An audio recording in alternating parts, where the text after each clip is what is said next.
Today I'm going to show you how to make a clay rose. For that I have four colors. The greens are for the leaves and the stem. I also have red, darker pink and light pink, the three colors for the petals. I have 5 balls of red and 6 of pink each. So now what you have to do is you have to make the petals. So firstly I take a red and press it and give it a shape of a petal. For that you have to taper one end, which will basically be the base of the petal. So you have to keep press it for quite some time because you would like to make it thinner. This is the central piece, so I don't make it very thin. And there you roll it, and this is the center of the flower. And then you have to make petals from the rest of the beads also. So just again keep on pressing and giving it the shape of a petal. The more thinner you can make, the more realistic it will look, because especially the edge, if you press the edge then it becomes a bit wavy, and that will make it look more natural. And then you stick it to the central piece, and let it just be as it is. You just stick it at the base so that it folds by itself. And so finally I have made petals from the rest in the same way as I had shown, and now you slowly stick the petals one after the other in an alternate way. So like I have stuck 2, and the third will come over the junction of these 2. So it's like, so yeah,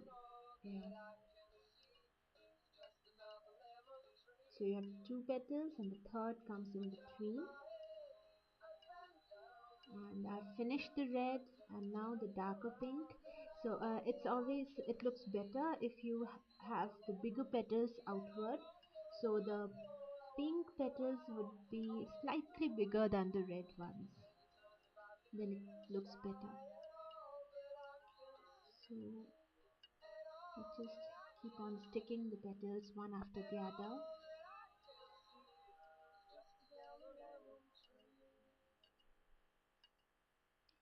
So there you go. The red, the darker pink around it, and then the light pink will come after this.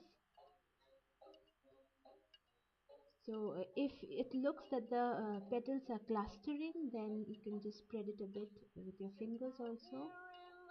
It's a very simple thing. You don't need anything, just your fingers, nothing extra. So that's the simplicity. So now I have stuck all the petals together, and you see that since I have used 3 colors, the shade looks very nice. It's like a darker shade to a lighter shade, and you can slowly just spread out the petals a bit, just as you wish, because it's very soft, and if you leave it like that, if you just touch the petals, it goes inwards. So you have to do it. You can slowly curl the petals also a bit, sometimes outwards, sometimes inwards, in a random way, and then it will look more natural. You can also curl and give shape to the petals.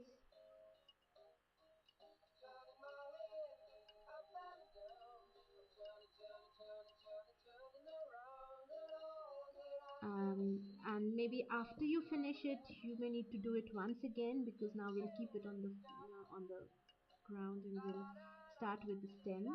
So here I have taken the bigger of the green balls, and you just roll it to make it like a shape of a stem. Don't make it too thin, because then it wouldn't be able to hold the flower. So let it be a little thicker, and then you have to fold one end of it and make it into a blob. So it's like slightly thicker at one end. That's the side where the flower will be.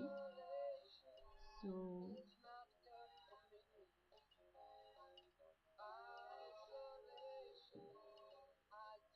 it looks something like this, like a nail sort of thing. And then from the thicker head, you pull out the sepals. Sepals are the small green leaf-like things just under the flower. So you pull out. So here I have made 4 sepals. Don't make it very thin because the flower will sit on it. So it's better if it's thicker. So, and just be careful that it doesn't fall off. And once you have got them outside, you have to press them flat. So press them a little bit to give a shape,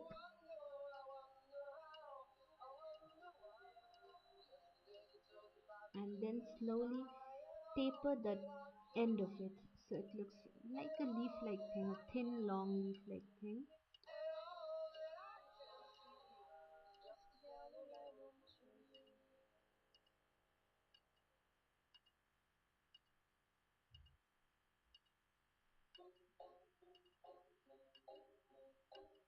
So once it's done, we will give a bit of texture. I have this knife. It's not sharp at all. It's very blunt. You can do it with any other edge of anything, a stick or something. And yeah, it's a wrong thing. You have to make the impression at the back of the sepals. So it's just like you put small lines at an angle to make it give it a leaf-like effect. Be careful not to cut it through. It's just like a light impression that you have to put in.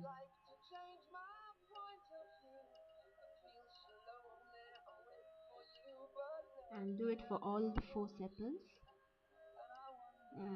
So when the flower sits on it, this would give a very realistic effect. It will look like the real sepals that are there in the flower. So now you slowly take the flower and press the sepal over it, that 4th thing. So it just sits on it like a cup. And the flower is a bit heavy, so be careful. And now that you have it, press it a little bit in the behind so that it sticks properly, and then you again can work out with the petals once again. Then you can just pinch out some thorns from the stem. It's really soft, not like a real thorn, but it would give some natural effect.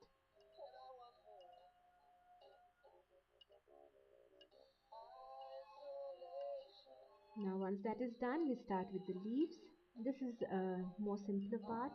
So you just have to again flatten the green ball and give it a shape of a leaf by tapering the 2 ends. So this won't be very thin, because if the leaf is very thin, it will not stand out. So you just flatten it a bit and then taper both ends.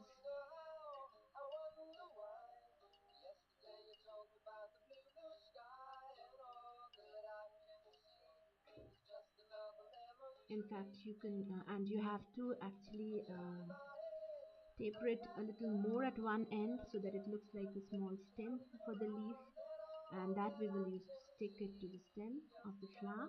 And now with the same edge, you give a impression of the central vein, a line through the center, and again those lines at an angle, just like the veins of a leaf. And also don't again remember not to cut it through, just an impression.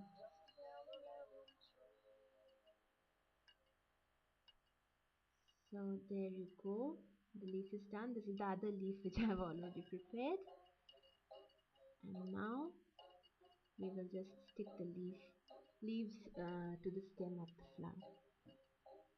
You can put it at any angle you want and at any distance. Don't make it too far away from the flower.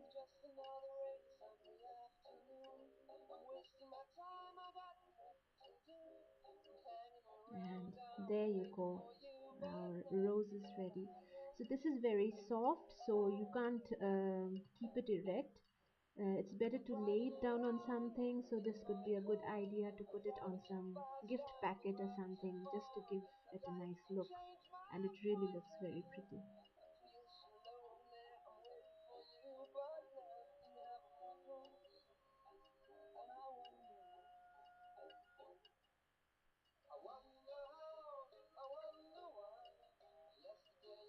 So I had also made another rose, and there you go. So this is the rose we made. Thank you for watching, and